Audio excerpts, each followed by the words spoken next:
शूद्र का कार्य क्या है? अपने जाति के अंतर्गत समाज की सेवा करना, शिल्पकार, शस्त्रकार, रत्न का कार्य, निर्माण कार्य, लकड़ी का काम, लोहा, खनिज, चमड़ा, यंत्र, वस्त्र इत्यादि सब का कार्य जो है शूद्र वर्ण का है। अब बोलेंगे ये तो गड़बड़ बात है, तो भाषा बदल देते हैं। आज की भाषा में कहे तो फैशन डिजाइनिंग का काम शूद्र वर्ण का है। बढ़िया लगा सुन के।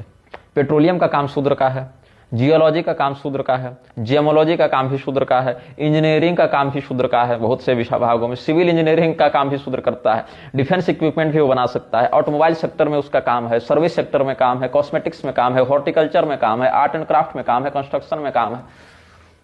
अब बढ़िया लग रहा है सुन के, हाँ बहुत बढ़िया करियर है शूद्र के लिए। अब भाषा ठीक है ना। ब्राह्मण तो दूध, नमक और तेल का व्यापार भी कर ले या शस्त्रजीवी हो जाए तो नरक जाना पड़ता है।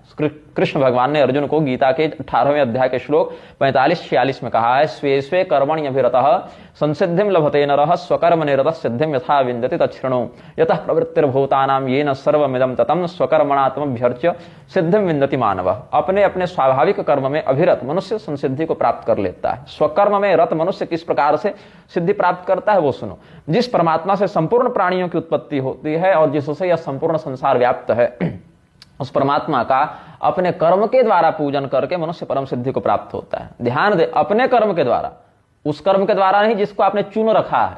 जो आपका कर्म पहले से निश्चित है, उस कर्म के द्वारा जिसके लिए उसे निश्चित वर्ण, जाति, गोत्र, कुल, क्षमता के साथ युक्त करके भेजा गया है। तो सामान्य तपस्या तो शूद्र कर सकता है, लेकिन जैसी तपस्या शंभूक कर रहा था उल्टा टंग के धुआं पी के, वैसी तपस्या नहीं। सामान्य तपस्या, व्यवहारगत तपस्या क्या है? श्रीमद् भगवद गीता के 17वें अध्याय के श्लोक 14 से 16 तक देखें। देव द्विज गुरु प्राज्ञ पूजनम शौचमार्जवम ब्रह्मचर्य महिंसा च शारीरम तप उच्यते अनुद्वेग करं वाक्यं सत्यं प्रियहितं च यत् स्वाध्यायाभ्यसनं चैव वाङ्मयं तप उच्यते मनः प्रसाद सौम्यत्वं मौनम् आत्म विनिग्रह भाव संशुद्धिरित्येतत् तपोमानसमुच्यते। देवता, ब्राह्मण, गुरुजन और जीवन मुक्त महापुरुष आदि का सत्कार करना, शुद्धि रखना, सत्य, सरलता इत्यादि का पालन करना, सत्य नहीं, सरलता का पालन करना, ब्रह्मचर्य का पालन करना, हिंसा न करना, ये सब शरीर संबंधी तपस्या कही गई है। उद्वेग नहीं करने वाला, सत्य, प्रिय, हितकारक भाषण बोलना, स्वाध्याय करना, अभ्यास करना, यह वाणी संबंधी तप कहा गया है। मन की प्रसन्नता, सौम्य भाव, मननशीलता, मन पर नियंत्रण, भावों की शुद्धि, ये सब मन संबंधी तपस्या कहे गए हैं। ये सभी सामान्य तप हैं जिसको अपनी वर्ण मर्यादा के अनुसार सभी स्त्री पुरुष आदि को करना चाहिए, लेकिन उल्टे टंग के धुआं पी के कठोर तपस्या करने का नियम शूद्र के लिए नहीं है।